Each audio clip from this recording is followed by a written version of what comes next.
যেহেতু বাবার বাসায় যাচ্ছি তো চিন্তা করছি বাবার জন্য কিছু নিয়ে যাব। সব মেয়েদেরই মন চায় যে কিছু না কিছু নিয়ে যেতে। তো আমি মাছ রান্না করেছি, এটাই নিয়ে যাব। এটা রুই মাছ।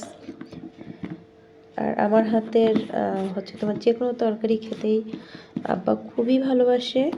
এই জন্য চেষ্টা করি যখনই যাই না কেন কিছু না কিছু নিয়ে যাওয়ার জন্য। এটা হচ্ছে সর। আমি বেশ কয়েকদিন আগে এটা ধীরে ধীরে জমিয়ে রেখেছিলাম, ডিপ ফ্রিজে ছিল, সেটা এখন বের করে নিয়েছি। যেহেতু আমার ছোট বোন পুডিং করতে বেশ ভালো পারে, আর খালামণির হাতের পুডিং সাজমাহির ভীষণ পছন্দ করে, তো চিন্তা করলাম এটা নিয়ে যাই, ও আমাকে একটু পুডিং তৈরি করে দিবে। এখন আমি আর সাজ যাব, মাহির যাবে না। আর এখন যেহেতু শীতকালে একটু তাড়াতাড়ি সন্ধ্যা হয়ে যায়, তো চিন্তা করছি যে দুপুরের পর পরে গেলে অনেকটা সময় ওখানেই থাকতে পারবো। তো আমিও রেডি হয়ে গিয়েছি। সাজ এদিকে ওর দাদি সহ ছাদে আছে, ওকে ডাক দিয়ে নিয়ে যাব।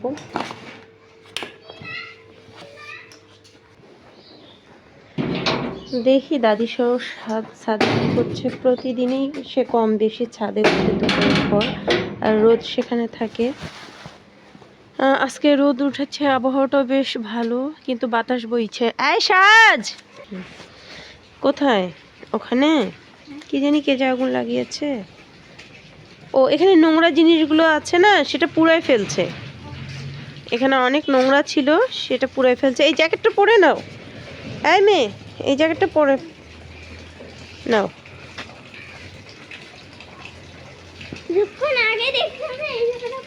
হ্যাঁ, এখানে নোংরা ছিল সেজন্য হয়তো আগুন দিয়েছে। না, পরে নাও, পড়ো পড়ো। ওই দেখো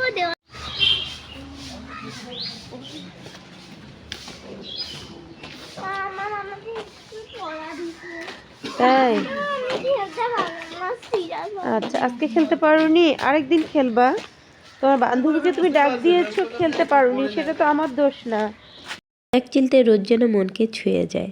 তো আজকে রোদ উঠেছে, এজন্য সবার মন ভালো আমার মতো। আমি তো বেরিয়ে পড়েছি যাব বলে। যদি সকালবেলা দেখতাম প্রচন্ড ঠান্ডা, তাহলে হয়তো বা যেতাম না। এখানে না নিচ থেকে একদমই বের হতে ইচ্ছা করে না। কি অদ্ভুত তাই না? খুব যখন গরম পড়ে তখনও বের হতে ইচ্ছা করে না। এরা কারা? এরা কারা? আচ্ছা, রোদের জন্য বসে আছে কুকুরগুলো বাহিরে। আসলে সবাই মিষ্টি একটু রোদ চায়। আজকে একটু রোদ উঠেছে, তাই সবার মন ভালো। আমি আর সাথে চলে যাচ্ছি। পাড়ার গলি দিয়ে যাচ্ছি, যেতে যেতে হঠাৎ থমকে দাঁড়িয়েছে। আমি বললাম যে কেন তুমি এই দোকানে দাঁড়িয়েছো? ও বলছে মা, নানি বাসায় যাবো, আমার যে ভাই বোনরা আছে ওদের জন্য কিছু নিবে না? তো আমি একটু বেশ অবাকই হয়েছি। কি ভালোবাসা ভাই বোনদের জন্য, কিছু নিব কিনা সেটাও আমাকে স্মরণ করিয়ে দিচ্ছে। আমি বললাম তোমার যা ভালো লাগে তুমি নিয়ে নাও। তোর পছন্দ মতো যা যা মনে হলো নিয়ে নিল। আমি ওই ফাঁকে দুই একটা জিনিস বাসার জন্য নিয়ে নিলাম। যদিও আমার বাসা থেকে মাত্র 10 মিনিটের রাস্তা, হেঁটে গেলে 10 মিনিট আর রিক্সায় গেলে 5 মিনিট। আমার হাতে ব্যাগ ছিল, এই জন্য আর আমি হেঁটে গেলাম না।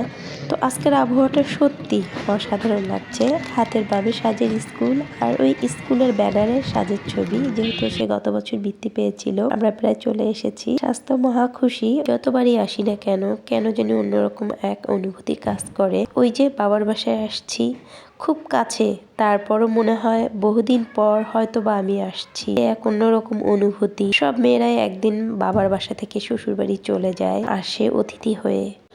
আল্লাহ তাআলার অশেষ রহমতে আমার মা বাবা এখনো বেঁচে আছে। তাদের এই মুখখানি দেখার জন্য আমি বারবার ছুটে আসি, ফিরে আসি নিজের গন্তব্যে। আজকে যারা আমার এই ভিডিওটা দেখছো, অবশ্যই আমার বাবা মার জন্য দোয়া করবে। এই ছিল আমার আজকের ভিডিও। নেক্সট অন্য কোনো ভিডিওতে আবারও দেখা হবে। আজকে এই পর্যন্ত। আল্লাহ হাফেজ।